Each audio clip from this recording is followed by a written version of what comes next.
What's up everybody, my name is Frankie and welcome to my Merkaba. In today's video, we're going to talk about the signs and the ruling planets. If you're interested in topics such as spirituality, astrology, lifestyle, and just interested in who I am, I'm trying to get more comfortable with it, I'm gonna open up more. I'm going to, tell you about my life, who I am. I'm gonna do one of those channel trailer things soon. So yeah, I honestly just want to use this platform to, be vulnerable and like talk to y'all, because I feel like talking shit out really helps because you're putting it out there and you're making sense of it. So if y'all are interested in seeing some live shadow work, learning about astrology and spirituality, and probably go on some adventures, then click that subscribe button and click the post notifications for future videos. If you didn't watch the first part of this series, which was the modalities and elements, then I suggest you watch that if you don't know what those are. If you know what the modalities and elements are, then you could just stick around for this video. But just in case, I'm gonna put the card right here. For those of you who don't know what the modalities and elements are, then you can click right here and let's get into the video. So the first thing I want to talk about are the glyphs. So the glyphs are basically the symbols, okay? The second thing is the elements and the modalities. Well, it's third thing. So the elements are represented here as fire, earth, air, and water. Fire being masculine, earth being feminine, air is masculine, water is feminine. You can already see the patterns, so I made it easy and just drew it out for y'all. These are color coded and connected to the signs. So I hope that makes it easier to understand. We also have the modalities, which are cardinal, fixed, and mutable. Cardinal being the initiators, fixed being the sustainers, and mutables being the transitioners. So I have it marked right here. So without further ado, let's start off with our first planet, which is the sun. The sun rules Leo, Leo being a fixed sign. The sun represents creativity, passion, and just life in general, because without the sun we wouldn't have life. So those qualities carry on to Leo. So Leo loves to be the life of the party. I know y'all be on the explore page, y'all see the qualities of the Leos, or y'all see some little Zodiac memes or some shit, and it'd be like, Leo is an attention whore, Leo is self-centered. But I just want to let y'all know, those are the low vibrational qualities of the signs. Yes, they are qualities, but they are of the low vibration, right? Every sign operates on duality. Everything in life operates on duality. So with Leo, its high vibrational qualities are leadership, ambition, passion, creativity. When Leo's in its high vibration, it loves to help people. It loves to give life, right? So whether that be metaphorically or literally, Leo just loves to be the life of all things, right? Leo loves to give life to things that seem dead. So in its low vibrational quality, Leo is self-centered, egotistical, bossy. Leo is also authoritative, but in its low vibrational, it's bossy as hell. Our next planet is Mercury. Mercury ruling Virgo and Gemini, both being mutable signs. Mercury is the planet of the mind. The mind, which is communication, analysis, logic, all of that is the mind is a masculine aspect. So with Virgo is a feminine sign, but it also has the masculine aspects of Mercury, which is analysis, logic, etc. With Virgo being a feminine sign, Virgo loves to help. Virgo loves to also give life. A lot of gardeners are Virgos. A lot of hardworking people are Virgos, or have a lot of Virgo energy within their chart. So Virgo's other qualities are organization, cleanliness. So with Gemini is a masculine sign, also being mutable. Gemini is coming out of spring and moving into summer, being Cancer. Cancer starts the summer, but Gemini communicates to Taurus and Cancer, hey, we've been in spring too long, we need something new, right? So Gemini talks to Cancer, be like, yo sis, bring this water on, right? Bring the heavy floods. And then Cancer's like, okay, and does it. So with Gemini also is analysis, logic, all of that. So Virgo and Gemini both carry the qualities of Mercury. So Gemini is analysis, logic, the same thing as Mercury, all of Mercury. But with Gemini loves to communicate, right? Gemini is the communicator. Virgo is the builder. Gemini is the communicator. Gemini loves to talk, think, and just do all things that deal with the mind. Gemini is really good at creating ideas and sweet talking people. And Geminis are really good manifestors. So Venus is a feminine planet. The energy of Venus is all about beauty, appreciation, materiality, physicality, reality, alities, period. Venus represents love, appreciation. Taurus is a feminine sign and Libra is a masculine sign. Libra being cardinal, Taurus being fixed. This Taurus continues spring on, Aries brings spring on. Libra starts fall. The energy of Taurus is obviously appreciation, beauty, all things. That's one thing so Taurus and Libra are both about beauty, appreciation, love, but their individual qualities. Taurus represents indulgence, sustainability, nature. Libra, being an air sign, represents justice. Libras are the mediators, right? So they stop the fights. A lot of Libras are judges. Libras are all about balance. You can see that the glyph for Libra is the scales. So that already tells you a lot about it. Moving on to Mars. Mars is a masculine planet. Mars is fire. It rules Aries and Scorpio. The qualities of Mars are passion, ambition, sex. It also represents a sex drive. So depending on what what sign your Mars is, and its degree and all that stuff, it could determine if you have a high sex drive or low sex drive. So yeah, Mars is all about that, masculine energy, that assertion. Right. Mars is kind of weird because it represents sex and all that stuff, but sex is a feminine thing, right? But Mars is so I guess in sex terms, Mars would be the top or the dominant one, the one that actually like gets shit going, like it's like, come on, let's fuck. So Aries would be that dominant aspect, and Scorpio can be that dominant aspect, but yeah, Scorpio is a feminine sign, so it likes to just sit back in her seat, you feel me? So the individual qualities of the signs of Aries and Scorpio, starting with Aries. Aries is all about leadership, very passionate, ambitious. Again, another thing, if I repeat qualities, that means that I'm talking about a specific element, because Aries and Leo are both fire signs, so they're both passionate, ambitious, and have leadership qualities. But with Aries are really good leaders because they are the first zodiac sign. Aries can be very stubborn, very strong-headed.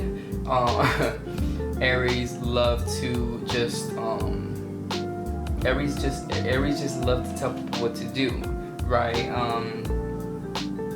So depending on what sign, depending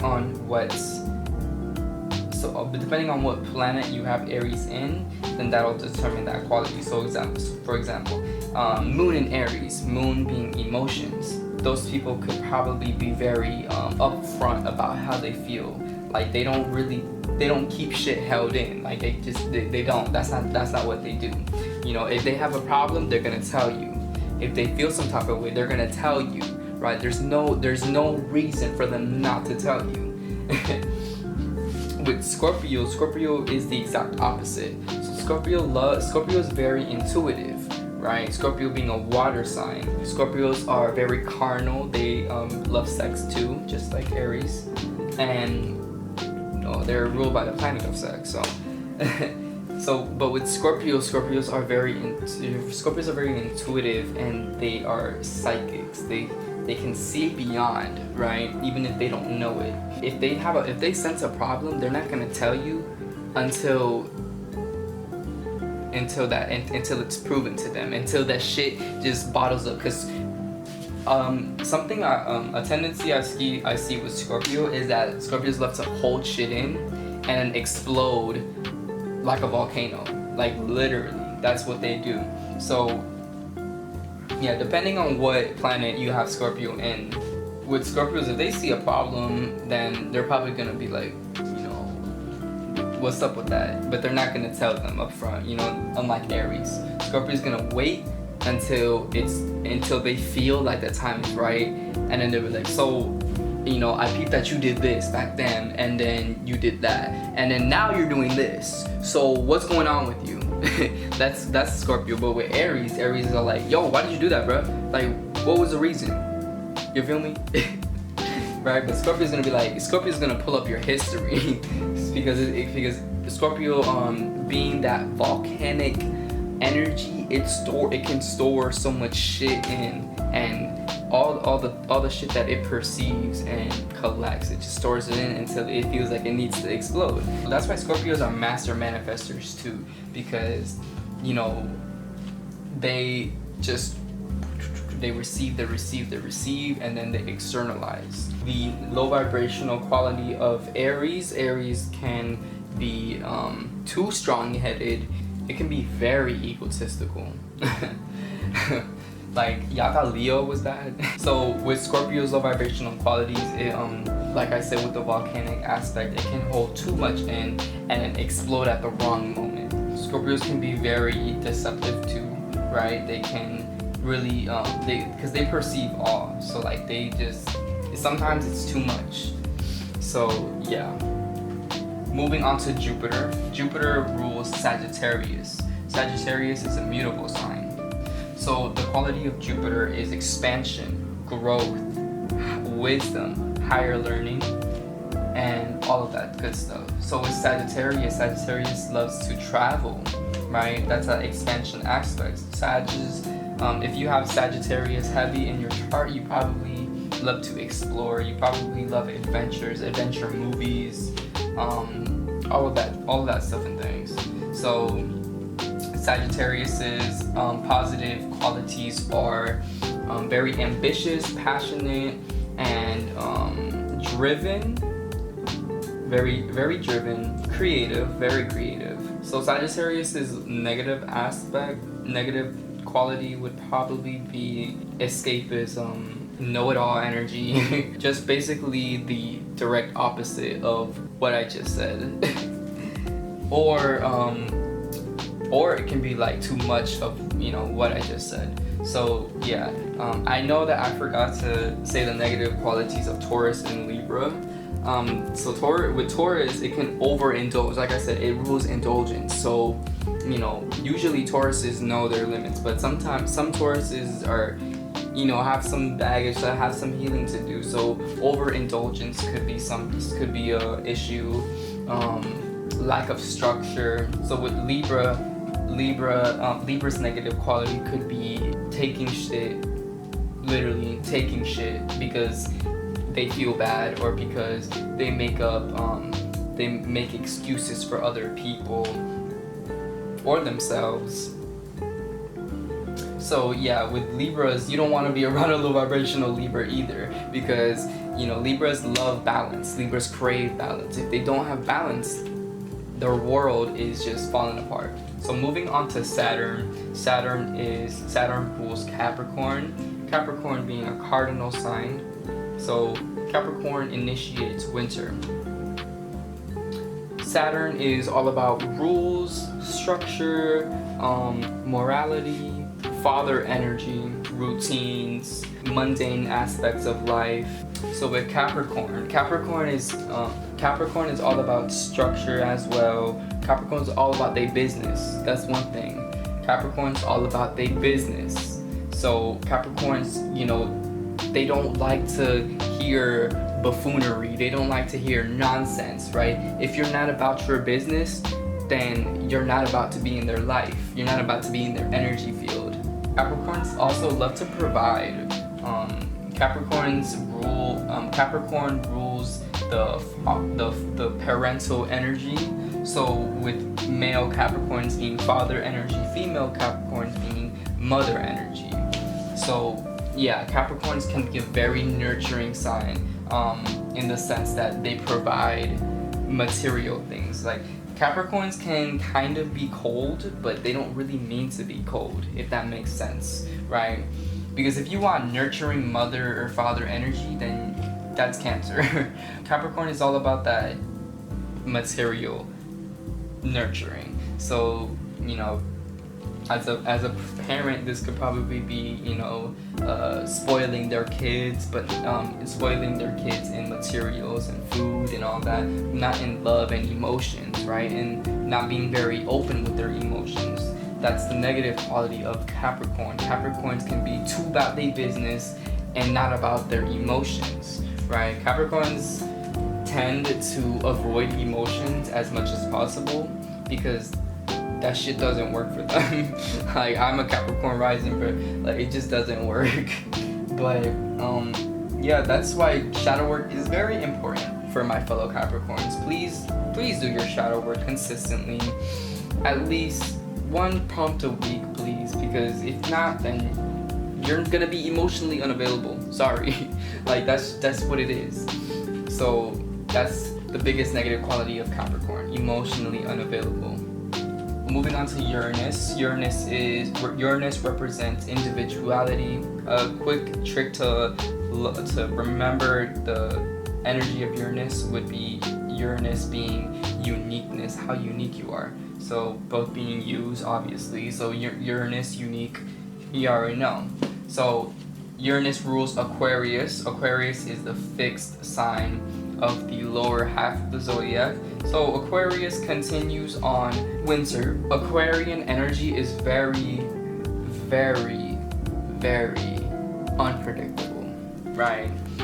I don't even know how to explain Aquarian energy. All I can say is innovation, community, and unconventional. Those 4 words is the best way to sum up Aquarian energy. Aquariuses are all about making shit right. Okay, Aquarius rules friendships, rebellion, connectivity through the rebellion. Like in the protests this year, you know, that was a whole bunch of Aquarian energy. You know, that was the peak of Aquarius, the age of Aquarius. Well, we're in the peak of the age of Aquarius. It's not done. So yeah. So when you want to think about Aquarius energy, just look out into the world. So Pluto, like I said, Pluto rules Scorpio, right? Mars co-rules Scorpio. So the thing about Pluto is that Pluto is the most recently discovered planet in our solar system, not counting Nibiru. So up until the 1930s, Scorpio was ruled by Mars, right? But Pluto represents the volcanic aspect of Scorpio.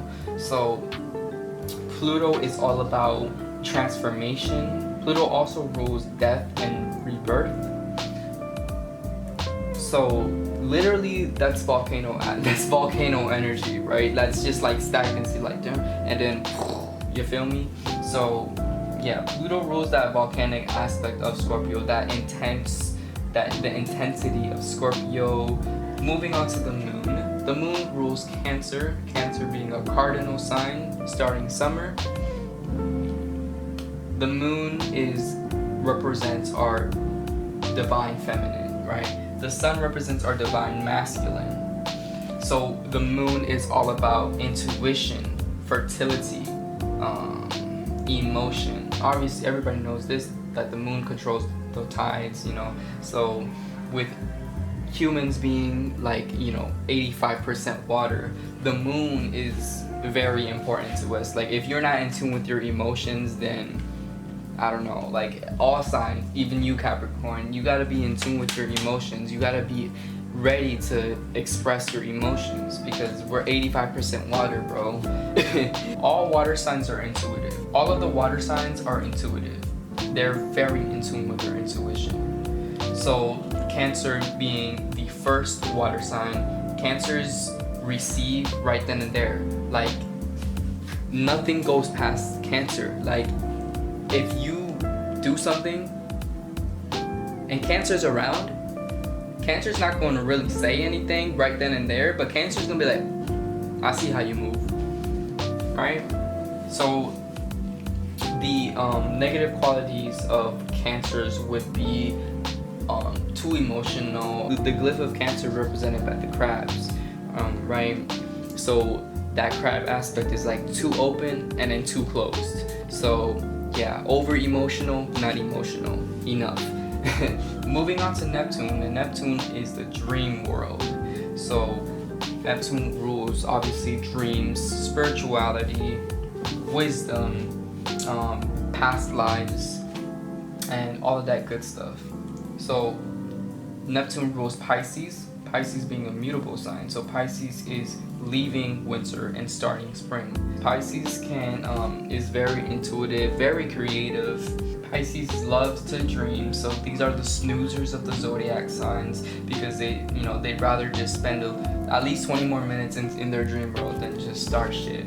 Pisces are also very intuitive, like I said, but I feel like Pisces question their intuition too much. So their intuition is cut off if they question it too much. Not cut off, but it's just not as good as Cancers and Scorpios. So with Pisces are the negative qualities of Pisces would be too submerged, because when I think of Pisces, I think of like underwater, like just being underwater, like just being literally. So Pisces could be too submerged, right? They could escape in their dream worlds too much, escape using drugs, the dream world. And yeah, so that's that energy of Pisces, escapism, right? Just like Sag. I feel like the reason why Pisces escapes is because since it's so intuitive, then it just receives everything, and it's just like sometimes it's just too much, and it would rather just escape into its little world than deal with trauma and stress and all that shit. I hope I explained everything in a understandable way. If you guys have any questions, don't be afraid to comment. I suggest doing your own research after getting this. This is just the foundation, you feel me? The qualities I mentioned were just off the top of my head. So there's many more qualities, but those are the basic, that's off the top of my head. So if you guys like this video, then obviously give me a thumbs up. Turn post notifications on to be notified for my next video. If you're new here and you enjoyed this video and want to see more content like this, then click that subscribe button. I also offer birth chart readings and oracle/tarot readings. So if you're interested, you can click the link in my description to be taken to my website, and you can go from there. Follow me on Instagram. Follow my Instagrams. All of my social media will be linked in the description if you want to follow that. I hope you guys enjoyed the video. I'll catch you in the next one.